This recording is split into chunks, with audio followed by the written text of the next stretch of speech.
আসসালামু আলাইকুম। খুবই গুরুত্বপূর্ণ একটা ভিডিও নিয়ে আজকে আসলাম। এটা হচ্ছে চারা গাছে পোকার আক্রমণ। আর এই মুহূর্তে যে পোকাটা আমরা বেশি দেখি সেটা হচ্ছে অ্যাফিড। এটা আসবেই, কারণ তারও বাঁচতে হবে, খেতে হবে। প্রথম হচ্ছে অ্যাফিড কেন আক্রমণ করে। অ্যাফিড এই গাছের পাতা থেকে এক ধরনের রস নিয়ে ওরা জীবন ধারণ করে। এইটা হলো জীবন চক্রের কারণে সেখানে আসবেই। তো যেখানে দেখবেন যে গাছগুলো খুব গ্রিনি এবং খুব কচকচে সবুজ, যেখানে নাইট্রোজেনের পরিমাণ বেশি, ওখানে অ্যাসিড আসবে। এটা তাদের জীবন চক্রের নিয়ম। যখন আক্রমণ করে তখন গাছের পাতা থেকে এমনভাবে তারা খাবারগুলো শুষে নেয়, যার কারণে পাতাটাকে নিস্তেজ করে ফেলে। আমি যদি দেখাই একটা আক্রান্ত পাতা, এটা দেখেন, এখানে এই পাতাটাতে কোনো আক্রমণ হয়নি, কত সুন্দর আছে, গ্রিন আছে। আর যেই পাতাটা আক্রমণ হয়েছে দেখেন এইখানে আছে কিছু, দেখেন এটার কালারটা হলুদ হয়ে গেছে। তার মানে তার এখান থেকে যা দরকার প্রয়োজন নিয়ে নিতেছে, এবং এফিডটার পাতাটা কেমন যেন হলুদ হয়ে গেছে। এবং হলুদ হওয়ার কারণেই সূর্য আলোকের মধ্যে সে খাবার তৈরি করতে পারছে না, অক্ষম হয়ে যাচ্ছে। তখন আস্তে আস্তে গাছটা নিস্তেজ হয়ে যায়, গাছটা মারা যায়। আপনি দেখবেন মাঝে মধ্যে শুধু এক জায়গায় আক্রমণ করে না, পাতার নিচে আক্রমণ করে। আমি দেখাচ্ছি, এখানে পাতাটাকে কার্ল করে ফেলে। এই দেখেন এখানটাতে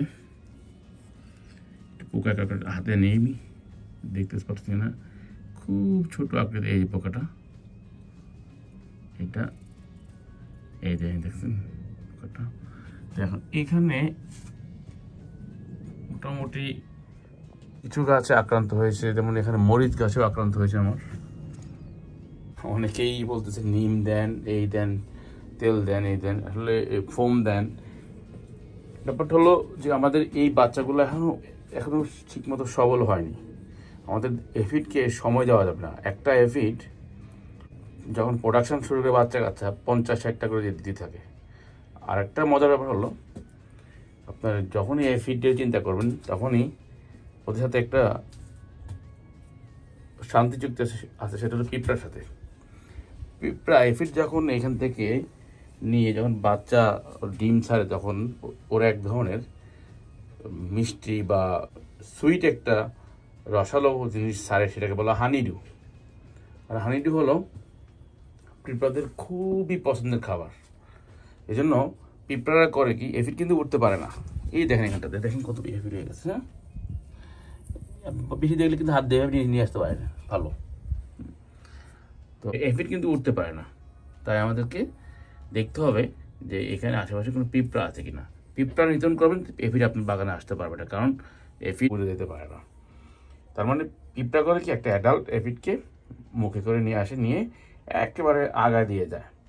আর ওই একটাই আস্তে আস্তে খায় এবং ডিম পারে, ডিম থেকে বাচ্চা হয়। ওই ডিম পাড়ার সময় যেই মিষ্টি জাতীয় একটা লিকুইড বের হয়, সেটাকে হানিডু বলে।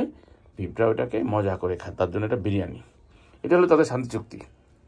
এই জন্য আমাদের এফিড মারার জন্য পিঁপড়াকে আগে নিধন করতে হবে।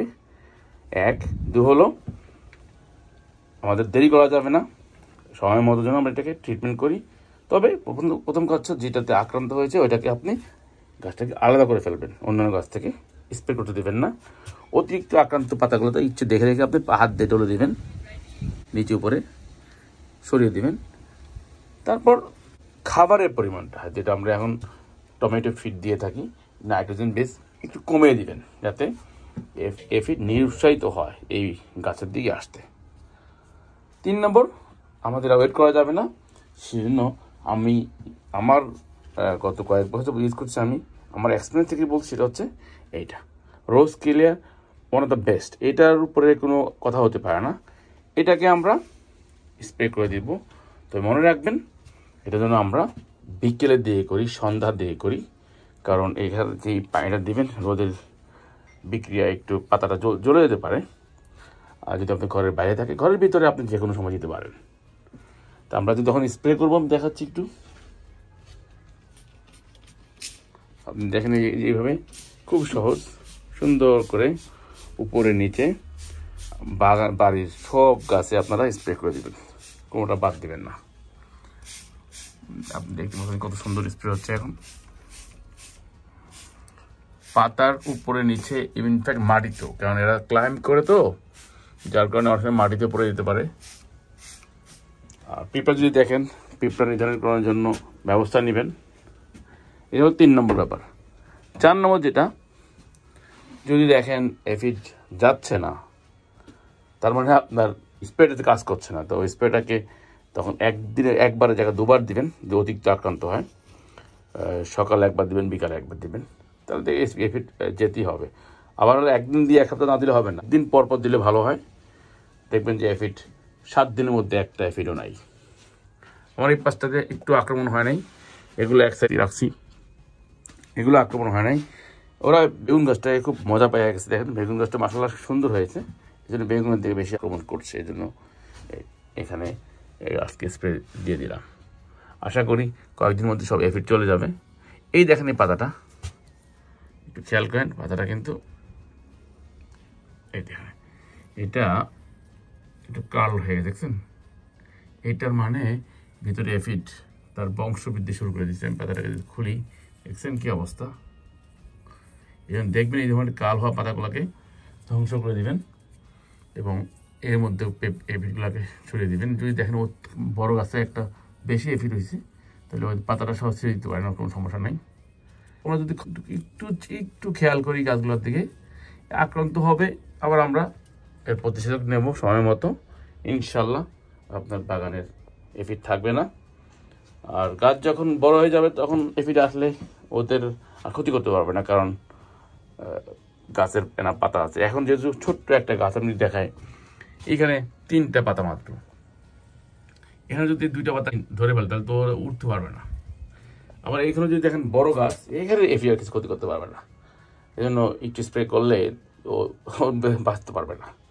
তো একটু চিন্তা ভাবনা করে দেখে অবজারভেশনটা বেশি করতে হবে এই মুহূর্তে, করলে দেখবেন ইনশাল্লাহ আপনার চারাগুলো ভালো আছে, ভালো থাকবে। আর বাগানে যাওয়ার আগে চারাগুলো সুন্দর স্বাস্থ্যবান হবে এবং এবছর সুন্দর একটা সামার উপভোগ করবেন। ধন্যবাদ।